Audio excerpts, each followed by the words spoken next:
परीक्षा परीक्षा परीक्षा परीक्षा हा काय काळजी करण्याचा विषय आहे का? आहे, पण टेन्शन घेण्याचं नक्कीच नाही.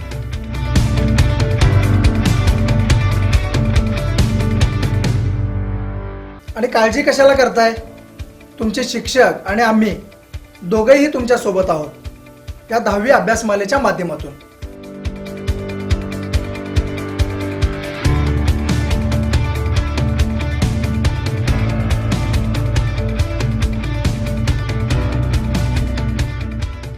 कोरोनामुळे आलेल्या संकटात मानसिक कोंडमारा झाला असेल, मनस्थिती थोडीशी ठीक नसेल, अभ्यास विसरला गेला असेल किंवा मध्येच आठवत नसेल, काळजी करू नका. उजळणी स्वरूपात 10वी अभ्यासमालेचा लाभ घ्या आणि यशस्वी व्हा.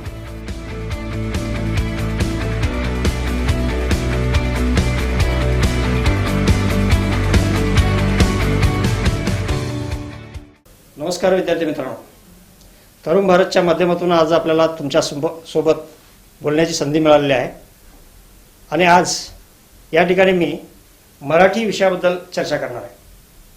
तुम्हाला सगळ्यांना माहीत आहे की आता 10वीचं वर्ष हे प्रत्येकाच्या जीवनातलं अतिशय महत्त्वाचं वर्ष असतं. 10वी म्हटलं की एक प्रकारचं दडपण प्रत्येकाच्या मनावर येतं, पण दडपण येण्याचं काहीच कारण नाही. जर आपण व्यवस्थित अभ्यास केला तर काळजी करण्याचं काहीच कारण नाही. आता आपल्याला जे अभ्यासाला 10वीचं पुस्तक आहे हे माय मराठी या नावानं आहे.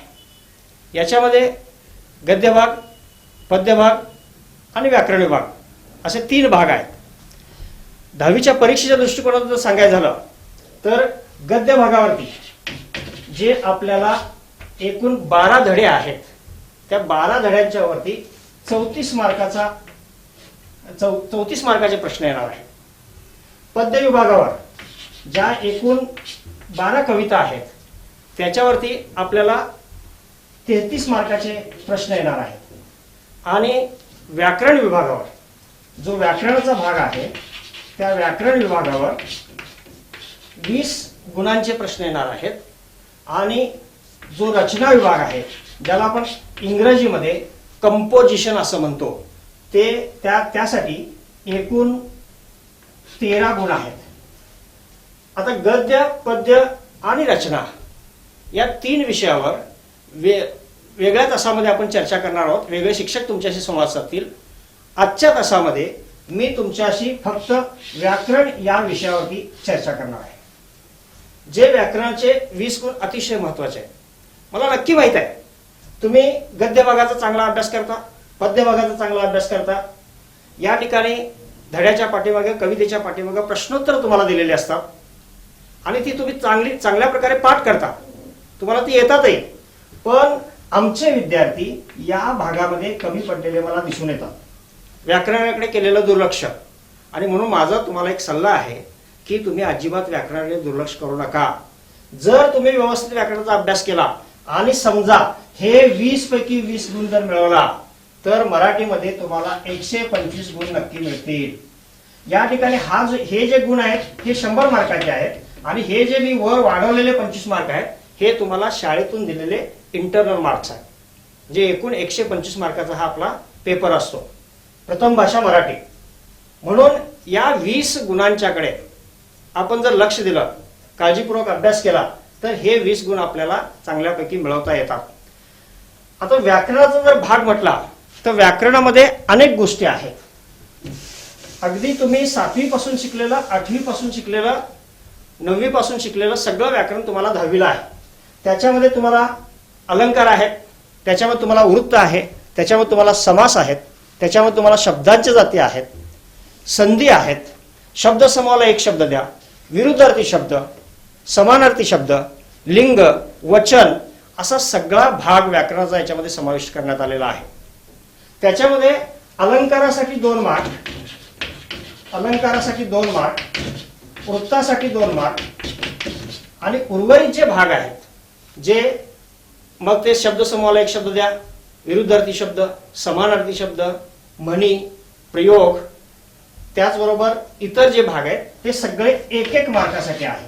असं एकूण 20 मार्काचं व्याकरण आपल्याला शिकायचं आहे. आजच्या भागामध्ये मी तुम्हाला फक्त अलंकार याविषयी चर्चा करणार आहे. आता अलंकार या शब्दाचा अर्थ तुम्हाला सगळ्यांना अलंकार माहित आहे. अलंकार या शब्दाचा अर्थ दागिना असा होतो. मनुष्य दागिने का वापरतो? तर आपलं जे मूळचं सौंदर्य आहे ते सौंदर्य अधिक खुलून दिसावं म्हणून.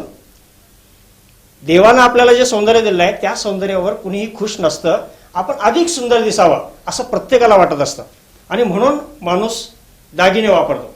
जसं मानवी स्वभावच आहे तसंच आपल्या भाषेचं आहे मित्रांनो.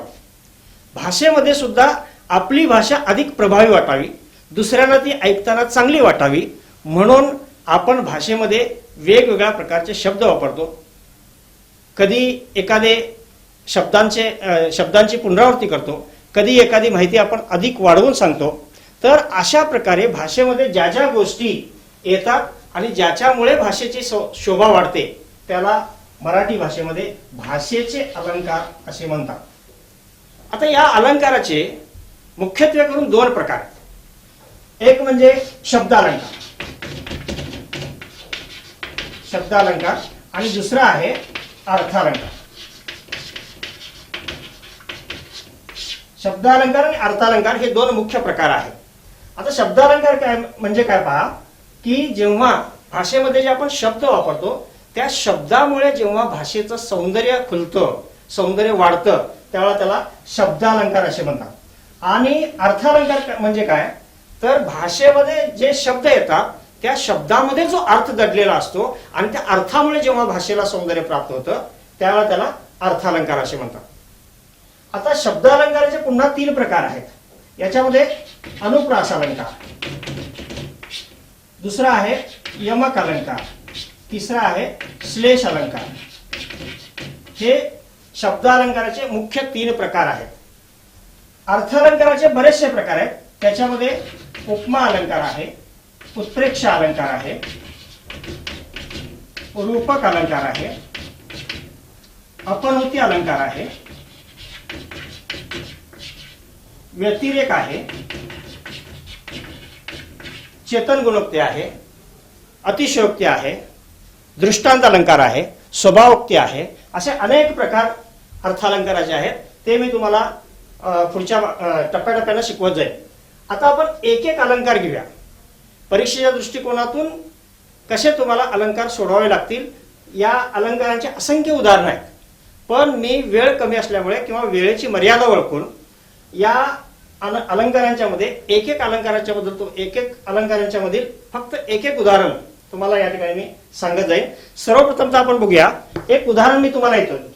आता आपण शब्दालंकारांचे उदाहरण प्रकार बघणार आहोत. त्याच्यातला पहिला प्रकार आहे अनुप्रास अलंकार.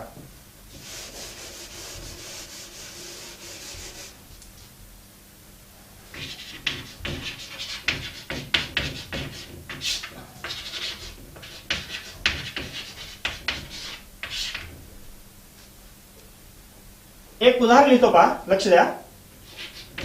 पेटविले पाषाण पठारावरती शोभाने.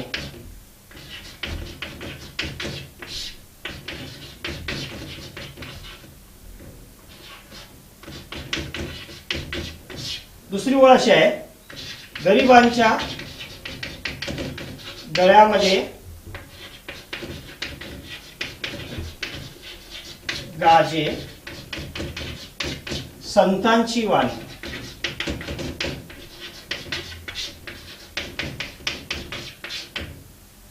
या ठिकाणी या उदाहरणाकडे जर आपण लक्षपूर्वक पाहिलं तर आपल्याला काय दिसून येईल, तर पहिल्या ओळीमध्ये प प प हे अक्षर वेगवेगळ्या ठिकाणी आलेलं आहे.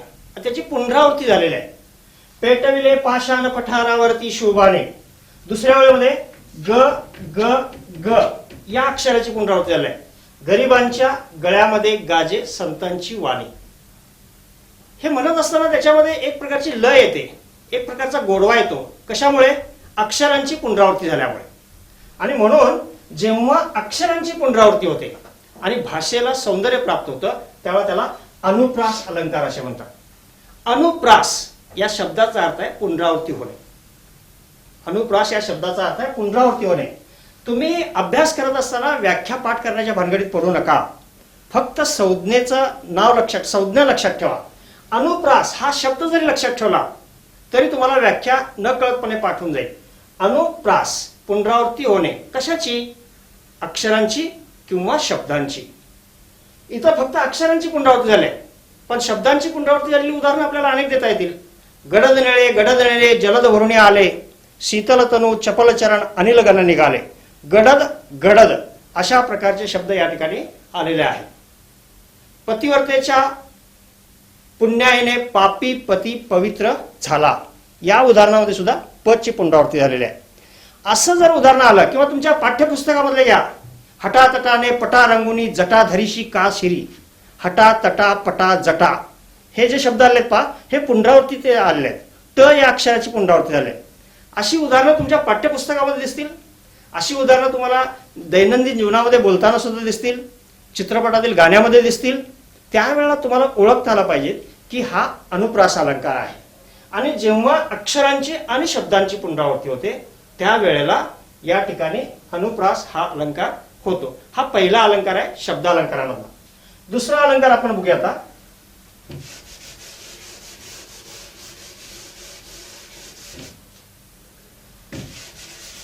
यमक अलंकार. एक उदाहरण लिहितो पहा मी इथं. जाणावा जो ज्ञानी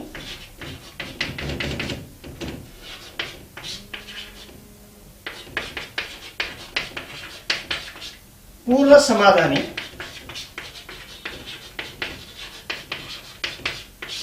निसंदेह म्हणे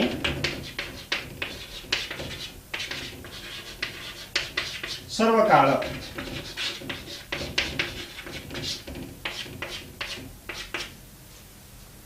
उदाहरण लक्षपूर्वक वाचा. जाणावा जो ज्ञानी पूर्ण समाधानी निसंदेह म्हणे सर्व काळ. इथं काय दिसून येईल तुम्हाला? इथं नी हे जे अक्षर आहे, नी जे अक्षर आहे ते एका ठराविक ठिकाणी प्रत्येक ओळीमध्ये आलेलं आहे, पण ते वेगवेगळ्या अर्थासाठी आलेलं आहे. पहिल्या ओळीमध्ये नी अक्षर ज्ञानी शब्दासाठी आलेलं आहे, दुसऱ्या ओळीमध्ये नी अक्षर समाधानी शब्दासाठी आलेलं आहे, तिसऱ्या ओळीमध्ये नी अक्षर मनी शब्दासाठी आलं आहे. असं एखादं अक्षर कवितेच्या ओळीमध्ये मग ते सुरुवातीला येईल, ते मध्ये येईल किंवा शेवटी येईल.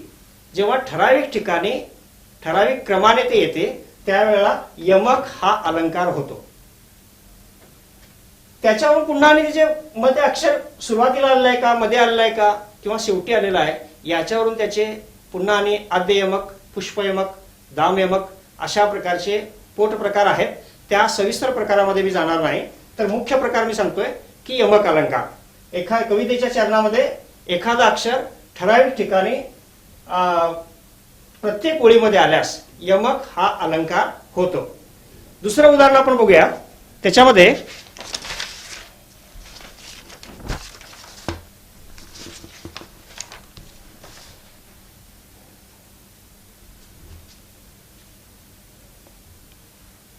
सुसंगती सदा घडो.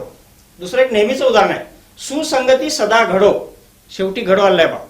सुजन वाक्य कानी पडो, पडो पडो शब्दा शेवटी आलेला आहे.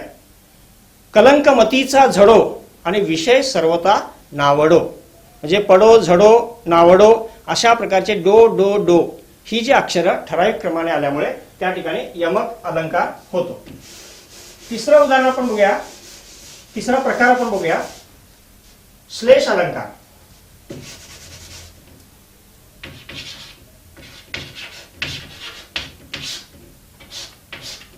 मगाशी मी तुम्हाला अनुप्रास सांगितलं की अनुप्रास अलंकाराच्या अनुप्रास या शब्दाचा अर्थ होतो पुनरावृत्ती होणे, पण इथं श्लेष या शब्दाचा अर्थ आहे चिकटणे, चिपकणे. काय चिकटून बसतं तर एकमेकांमध्ये दोन अर्थ चिकटून बसलेले असतात. असे शब्द आपल्याला जेव्हा सापडतात की त्यावेळेला भाषेमध्ये सौंदर्य निर्माण होतं. एक उदाहरण मी तुम्हाला देतो की औषध नलगे मजला. औषध नलगे मजला या ठिकाणी नलगे या शब्दामध्ये दोन अर्थ आहेत. न लगे, मला औषध न लगे, मला औषध लागत नाही हा पहिला अर्थ होतो. आणि नल राजा हेच माझं औषध आहे. आता नल आणि दमयंती या पुराणामधली ती ओळ आहे. त्यामुळे तुम्हाला ते सगळं माहीत असेल असं मला वाटतं. तर औषध नल राजा हेच आहे, हे दुसरा अर्थ त्याच्यामधला आहे. किंवा पुढचं एक उदाहरण पहा, शंकराशी पूजिले सुमनानी. आता इथं दोन अर्थ कशामध्ये होतात, याच्यामध्ये आहेत. सुमन या अर्थाचे दोन अर्थ आहेत. सु म्हणजे चांगले मन आणि सुमन म्हणजे फूल किंवा मुलीचे नाव असं होऊ शकतं. तीन अर्थ या ठिकाणी आपल्याला मिळाले. पहा, शंकराशी पूजिले सुमनाने. मग आपण व्याख्या कशी करायची आता, जेव्हा भाषेत आलेल्या जे शब्द आहेत त्या शब्दातील अर्थामुळे जेव्हा भाषेचं सौंदर्य खुलतं त्यावेळेला त्याला श्लेष हा अलंकार त्यावेळेस श्लेष हा अलंकार होतो. आता या ठिकाणी श्लेष अलंकाराबद्दल जरासा गोंधळ आहे. काही जाणकारांचं मत आहे की हा शब्दालंकार आहे, काही जाणकारांचं मत आहे की हा अर्थालंकार आहे. आपण तिथपर्यंत जाऊया नको, पण जे मान्यवर लेखक आहेत, मग ते मोराम वाळिंबे असेल, चंद्रहास जोशी असतील, या सगळ्यांनी श्लेष अलंकाराची गणना ही शब्दालंकारामध्ये केलेली आहे. आणि म्हणून आपण सुद्धा हा शब्दालंकारच म्हणूया. या ठिकाणी या शब्दामध्ये दोन अर्थ आहेत, या शब्दामध्ये नळगे या शब्दामध्ये दोन अर्थ आहेत. अशी उदाहरणं आपल्याला दैनंदिन व्यवहारामध्ये सुद्धा भरपूर पाहायला मिळतात. म्हणून या ठिकाणी आपण व्याख्या अशी करूया की जेव्हा भाषेमध्ये आलेल्या शब्दातील अर्थामुळे भाषेला सौंदर्य प्राप्त होतं त्यावेळेला श्लेष हा अलंकार होतो. हे मुख्य तीन प्रकार आहेत. शब्दालंकाराचे मुख्य तीन प्रकार आहेत. पहिला प्रकार मी सांगितला अनुप्रास अलंकार, दुसरा प्रकार सांगितला यमक अलंकार, तिसरा प्रकार सांगितला श्लेष अलंकार. आता मी वळतोय अर्थालंकाराकडे.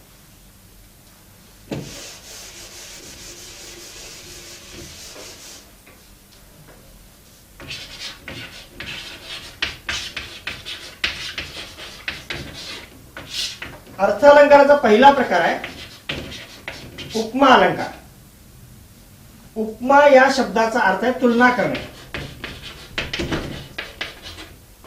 उपमा या शब्दाचा अर्थ आहे तुलना करणे. सीतेचे मुख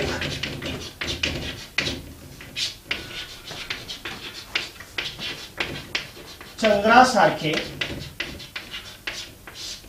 सुंदर आहे.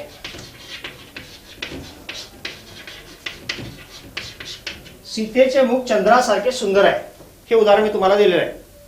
या ठिकाणी दोन गोष्टींची तुलना केली आहे. व्याकरणामध्ये गोष्टी वस्तू अशा प्रकारे शब्द वापरले जातात, म्हणजे सजीव असोत किंवा निर्जीव असोत. सीतेचे मुख आणि चंद्र यांची तुलना केली आहे. तुलना करताना त्याच्यामध्ये काहीतरी साम्य असलं पाहिजे. आता या दोघांच्या मध्ये साम्य जे आहे ते सुंदरता आहे. सुंदर हे साम्य आहे. आणि ज्या वेळा अशी तुलना केली जाते, सीतेचे मुख चंद्रासारखे सुंदर आहे, त्यावेळेला उपमा हा अलंकार होतो. दोन गोष्टींची ढोबळमानाने तुलना केलेली असते. आता या उपमेचे चार घटक आहेत. उपमेचे चार घटक, मी उपमेचे घटक असं लिहितो बा. पहिलं आहे उपमेय, ज्याची तुलना करावयाची ते. ज्याची तुलना करावयाची ते. दुसरं आहे उपमान, ज्याच्याशी तुलना करावयाची ते.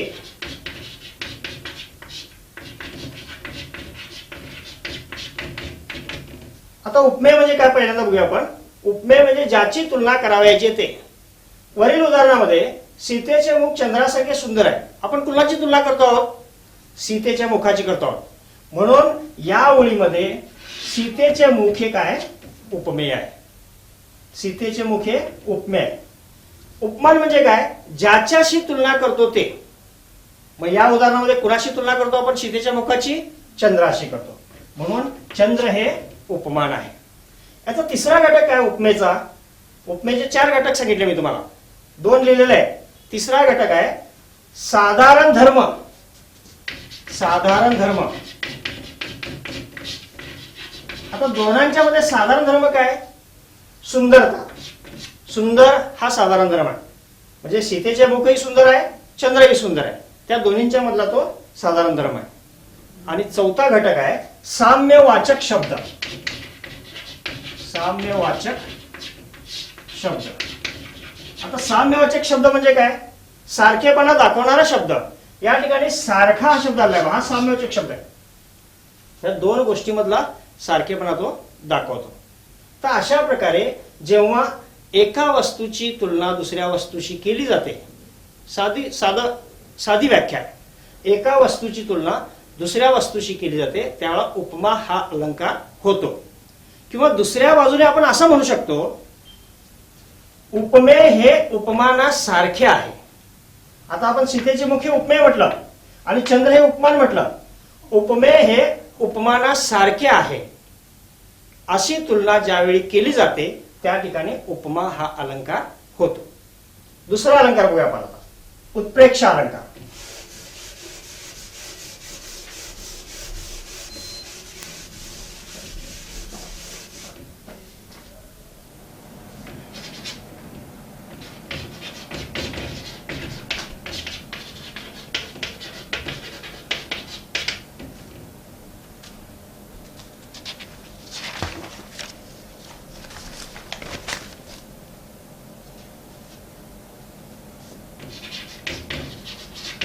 माधुरीचे हस्ताक्षर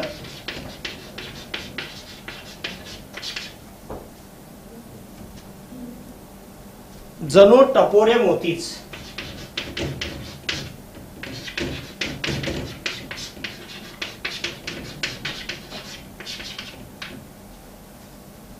उदाहरण कसं आहे पहा, माधुरीचे हस्ताक्षर जणू टपोरे मोतीच. आता मगाशी सांगितल्याप्रमाणे याच्यात उपमेय काय असेल? कशाची तुलना करतो आपण? तर माधुरीच्या हस्ताक्षराची. हे उपमेय झालं. उपमान काय आहे? टपोरे मोती. टपोरे मोती म्हणजे या ठिकाणी माधुरीचे हस्ताक्षर हे उपमेय आहे आणि टपोरे मोती हे उपमान आहे. ज्या वेळेला तुलना करत असताना जरा अधिक जवळ जाऊन आपण तुलना करतो. आता हे जणू म्हणजे थोडस त्याच्यामध्ये अधिक साम्य आहे. मगाशी अगदी ढोबळमानाने एक वस्तू ही दुसऱ्या वस्तूसारखी आहे असं उपमा अलंकारामध्ये म्हटलं, पण आता इथं काय म्हणतोय मी की एक वस्तू ही जणू दुसरी वस्तू आहे. माधुरीचे हस्ताक्षर म्हणजे जणू टपोरे मोतीच. उपमेय हे जणू उपमान आहे. अशा प्रकारचं वर्णन ज्या ठिकाणी केलं जातं तिथं उत्प्रेक्षा अलंकार होतो. अशी असंख्य उदाहरणे आपल्याला देता येतील. ती गुलाबी उषा म्हणजे परमेश्वराचे प्रेम जणू. गुलाबी उषेचं वर्णन किंवा तुलना ही परमेश्वराच्या प्रेमाबरोबर केलेली आहे. नारळाचे झाड जणू कल्पवृक्ष आहे. नारळाच्या झाडाची तुलना कल्पवृक्षाच्या झाडाशी केलेली आहे. तर अशा प्रकारे जेव्हा उपमेय हे जणू उपमान आहे असं वर्णन ज्या ठिकाणी केलं असतं तिथं उत्प्रेक्षा अलंकार होतो.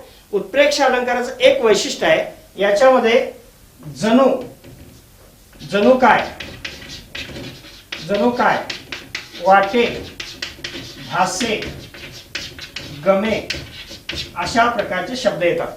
हे शब्द जेव्हा त्याच्यामध्ये येतील त्यावेळेला तुम्ही सहजच ओळखायला पाहिजे की हा उत्प्रेक्षा अलंकार आहे.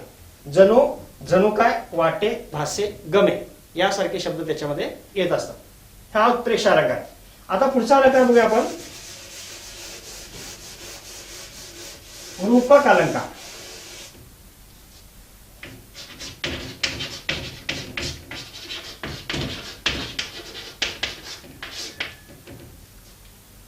एक उदाहरण लिहितो पहा.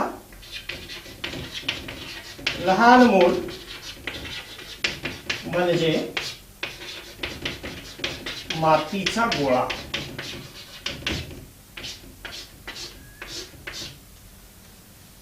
लहान मूल म्हणजे मातीचा गोळा. या ठिकाणी लहान मुलाची तुलना केली आहे. कशाशी केली आहे? मातीच्या गोळ्याशी केली आहे. पण ती करत असताना कशी केली आहे बघा. याच्या अगोदर दोन अलंकार मी तुम्हाला शिकवले. उपमा अलंकारामध्ये मी काय सांगितलं, एक वस्तू ही दुसऱ्या वस्तूसारखी असते. उत्प्रेक्षा अलंकारामध्ये सांगितलं एक वस्तू ही जणू दुसरी वस्तू असते. पण इथं तसं म्हटलेलं नाही. लहान मूल म्हणजे मातीचा गोळा, ही वस्तू एक वस्तू आहे, ही दुसरी वस्तू आहे. हे उपमेय आहे, हे उपमान आहे. पण तुलना करताना कशी केलेली आहे की या दोनांच्या मध्ये काही फरक नाही, ती दोन्ही एकच आहे, ती एकरूप आहे, त्याच्यामध्ये भेद आपल्याला करताच येत नाही. आणि जेव्हा अशा प्रकारचं वर्णन येतं, लहान मूल म्हणजे मातीचा गोळा, उपमेय हे उपमानच आहे असं वर्णन ज्या ठिकाणी केलेलं असतं तिथं रूपक अलंकार होतो. त्याची पुढची ओळ अशी आहे, लहान मूल म्हणजे मातीचा गोळा, आकार द्यावा तशी मूर्ती घडते. म्हणजे उपमेय आणि उपमान यांच्यामध्ये इतकी एकरूपता असते की त्याच्यामध्ये आपण भेद करूच शकत नाही आणि त्यावेळेला रूपक अलंकार होतो. उठ पुरुषोत्तमा, दुसरं उदाहरण पहा.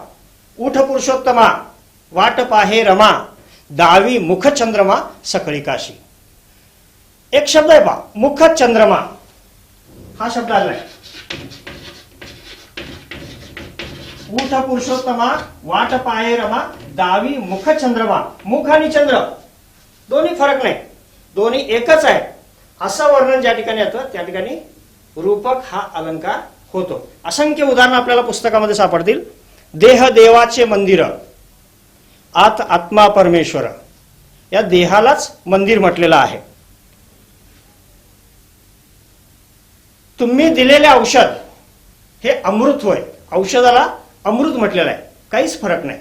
म्हणजे उपमेय आणि उपमान ही दोन्ही एकच आहेत अशा प्रकारचं वर्णन ज्या ठिकाणी येतं तिथं रूपक हा अलंकार होतो. त्याच्यानंतर पुढचा अलंकार आपण बघूया. अर्थालंकाराचा पुढचा प्रकार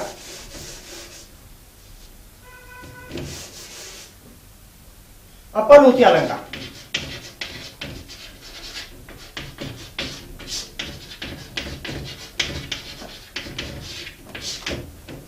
उदाहरण पहा. न हे नयन, पाकळ्या उमलत्या सरोजातील.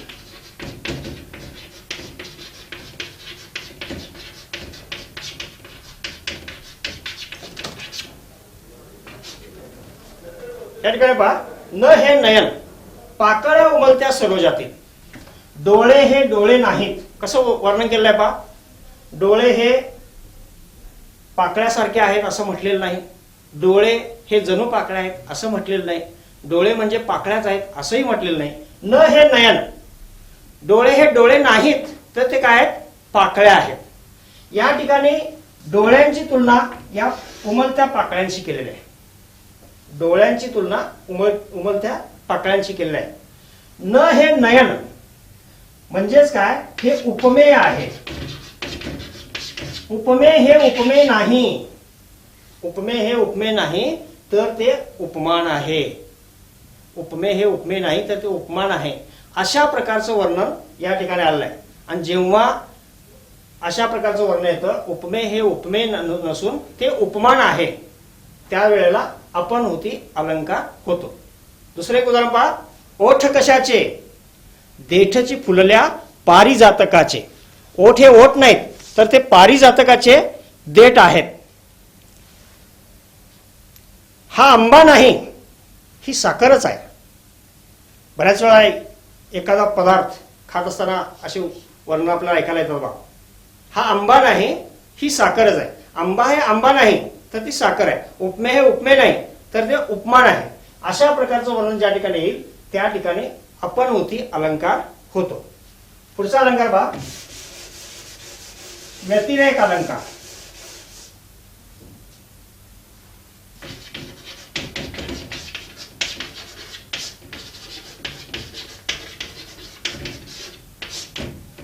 व्यतिरेक अलंकार. एक उदाहरण पाहूया आपण. अमृताहुनी गोड,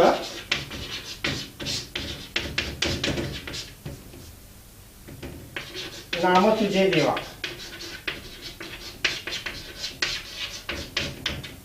आता या ठिकाणी कशाची तुलना केली आहे बघा. प्रत्येक वेळा उपमेय पहिला येतं नंतर उपमान येतं असं होऊ शकत नाही. आता इथं देवाच्या नावाची तुलना केली आहे. देवाचं नाव कशाशी तुलना केलेलं आहे, अमृताशी केलेलं आहे. देवाच्या नावाची तुलना अमृताशी केलेली आहे. पण तुलना करत असताना कशी केलेली आहे, देवाचं नाव हे अमृतापेक्षाही गोड आहे. देवाचं नाव हे अमृतापेक्षाही गोड आहे अशा प्रकारची तुलना या ठिकाणी केलेले आहे. म्हणजेच काय, देवाचं नाव हे उपमेय आहे आणि अमृत हे उपमान आहे. मग व्याख्या कशी करूया आपण? उपमेय हे उपमेय नसून उपमेय हे उपमानापेक्षा श्रेष्ठ आहे. उपमेय हे उपमानापेक्षा श्रेष्ठ आहे असं वर्णन ज्या ठिकाणी केलं जातं त्या ठिकाणी व्यतिरेक हा अलंकार होतो. म्हणजे या ठिकाणी उपमेय हे उपमानापेक्षा श्रेष्ठ आहे असं वर्णन केलेलं आहे. पहा दुसरं एक उदाहरण बघूया आपण. सोन्याहून पिवळे ऊन. उदाहरण, सोन्याहून पिवळे ऊन. आता या ठिकाणी उन्हाची तुलना केली आहे सोन्याशी केली आहे. उन्हाची तुलना सोन्याशी केली आहे. पण कशी केली आहे? ऊन जे आहे ते सोन्यापेक्षाही पिवळे आहे. सोन्याहून पिवळे ऊन. म्हणून उपमेय हे उपमानापेक्षा श्रेष्ठ आहे असं वर्णन ज्या ठिकाणी केलं जातं त्या ठिकाणी व्यतिरेक हा अलंकार होतो. पुढचं उदाहरण बघूया आपण. पुढचा प्रकार बघूया, अनन्वय अलंकार.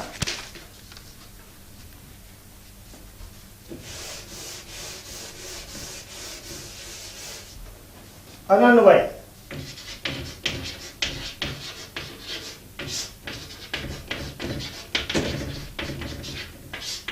अनन्वय या शब्दाचा अर्थ आहे दुसरा पर्याय नसणे. जगामध्ये काही काही गोष्टी अशा असतात की त्याची तुलना आपण दुसऱ्याशी करू शकत नाही. त्या ठिकाणी उपमेय उपमान असं मगाशी मी तुम्हाला सांगितलं, एकाची तुलना दुसऱ्याशी करतो असं मी सांगितलं. पण काही काही गोष्टी अशा आहेत की त्याची तुलना आपण दुसऱ्याशी करू शकत नाही. त्या गोष्टी एवढ्या श्रेष्ठ असतात. उदाहरणार्थ पहा, आहे ताजमहल एक जगती. आहे ताजमहल एक जगती.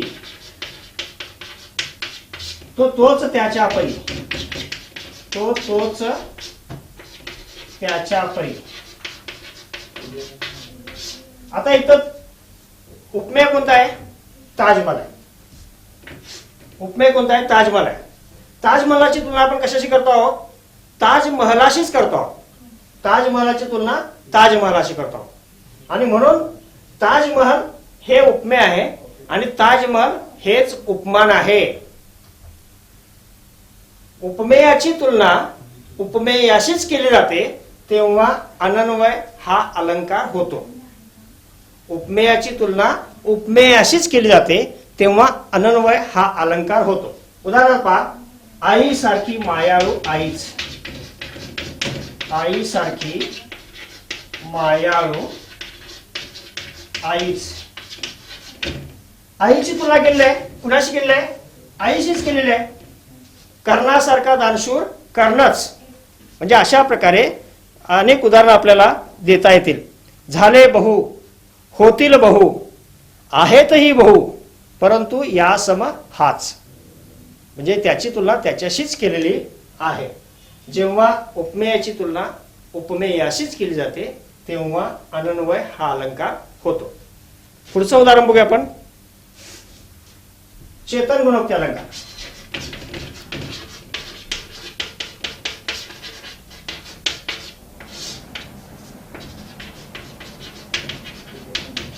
चेतन या शब्दाचा अर्थ लक्षात ठेवा. चेतन म्हणजे सजीव.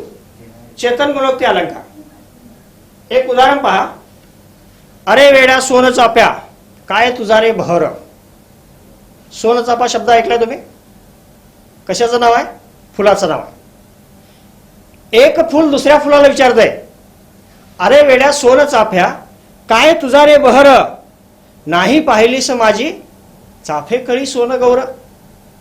म्हणजे काय? एक फुल दुसऱ्या फुलाशी गप्पा मारत आहे. असं कधी बघितलं तुम्ही गप्पा मारलेला? नाही बघितलेलं आहे. कारण निर्जीव वस्तू कधी बोलत नाहीत. पण ज्या वेळेला निर्जीव वस्तू सजीवासारखं वर्तन करते, वागते, असं वर्णन ज्या ठिकाणी केलेलं असतं त्या ठिकाणी चेतन गुणोक्ती हा अलंकार होतो. उदाहरणार्थ पहा. जिकडे तिकडे गवत बागडे. जिकडे तिकडे गवत बागडे, जिकडे तिकडे गवत बागडे, कुठे भिंतीच्या चढेकडेवर, कुठे भिंतीच्या चढेकडेवर. आता बागडणे हा शब्द जो आहे तो आपण सजीवासाठी वापरतो, पण या ठिकाणी गवताचं वर्णन केलं आहे. जिकडे तिकडे गवत बागडे, कुठे भिंतीच्या चढेकडेवर, आणि ते भिंतीच्या वर चढतं वगैरे अशा प्रकारचं वर्णन केलंय बा. म्हणजेच काय, निर्जीव वस्तू सजीव आहे, ती सजीवासारखं वर्तन करते, असं वर्णन ज्या ठिकाणी केलेलं असतं त्या ठिकाणी चेतन गुणोक्ती अलंकार होतो. वाळूच्या वनात वारा शीळ घालत फिरत होता, असं एक वाक्य. आता वारा कधी शीळ घालत नाही, मनुष्य घालतो शीळ, पण वारा शीळ घालतो म्हणजे सजीवासारखं वर्तन करतो असं ज्या ठिकाणी सांगितलं असतं त्या ठिकाणी चेतन गुणोक्ती हा अलंकार होतो. हे सगळे अलंकार परीक्षेच्या दृष्टिकोनातून अतिशय महत्वाचे आहे. तुम्हाला पुढचा प्रकार बघूया आपण, अर्थांतरन्यास. अर्थांतरन्यास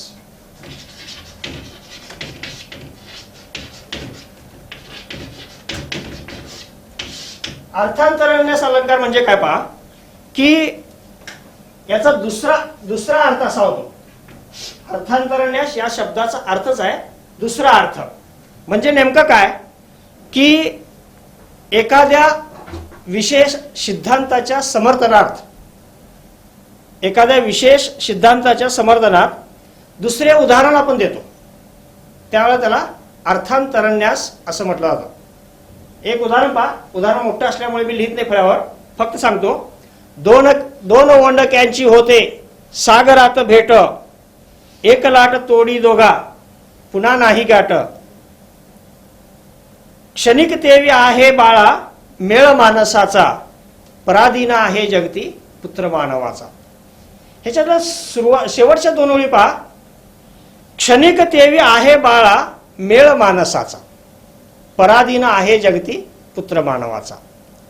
माणसाचं जीवन हे क्षणिक आहे, माणूस हा पराधीन आहे, परमेश्वराच्या हातामध्ये आहे, केव्हाही आपण या पृथ्वीत लावून जाऊ शकू. याच्या समर्थनार्थ किंवा हा मुद्दा पटवून देण्यासाठी पहिल्या दोन ओळी दिलेल्या आहेत. एक लाट तोडी दोघा पुन्हा दोन ओंडक्यांची होते सागरात भेट, एक लाट तोडी दोघा पुन्हा नाही भेट. म्हणजे अशा प्रकारे अर्थांतर असं म्हणजे काय, दुसरा अर्थ, एखाद्या मुद्द्याच्या समर्थनार्थ दुसरं एखादं उदाहरण दिलं जातं त्या ठिकाणी अर्थांतरन्यास हा अलंकार होतो. पुढचा अलंकार आपण बघूया, दृष्टांत अलंकार.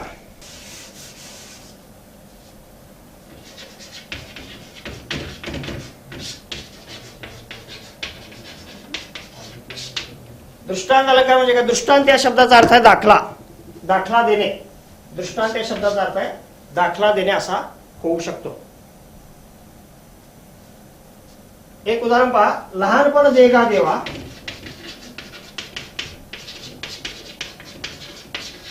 मुंगी साखरेचा रवा,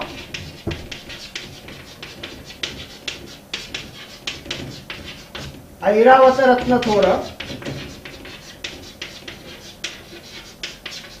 त्याशी अंकुशाचा मार.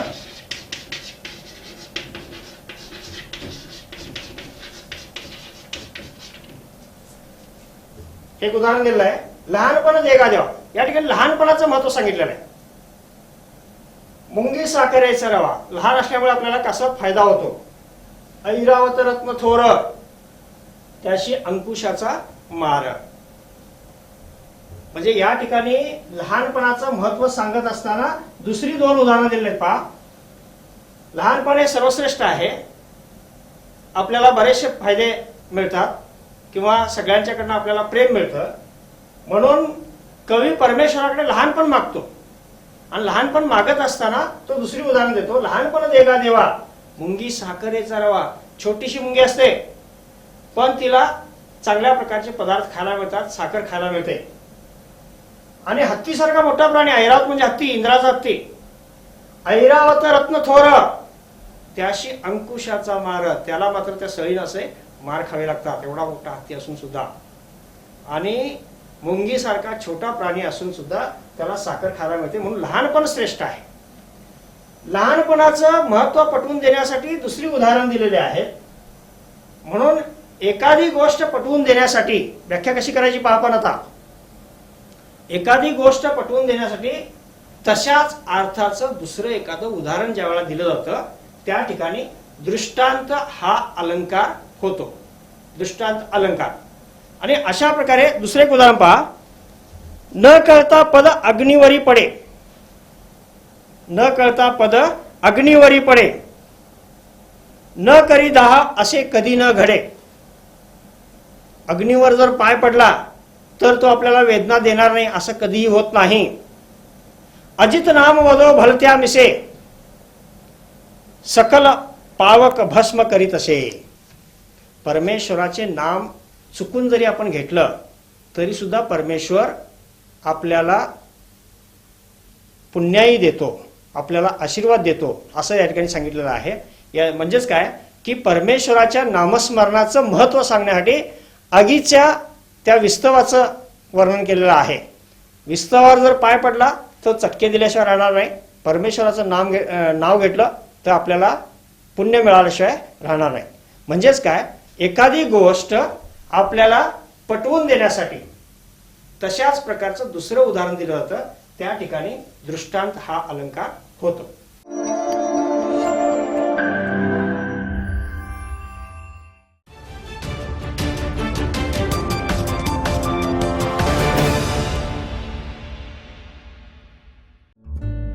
सबस्क्राईब करा तरुण भारत न्यूज चॅनलला आणि ताज्या घडामोडी सर्वात आधी जाणून घेण्यासाठी बेल आयकॉनवर क्लिक करा.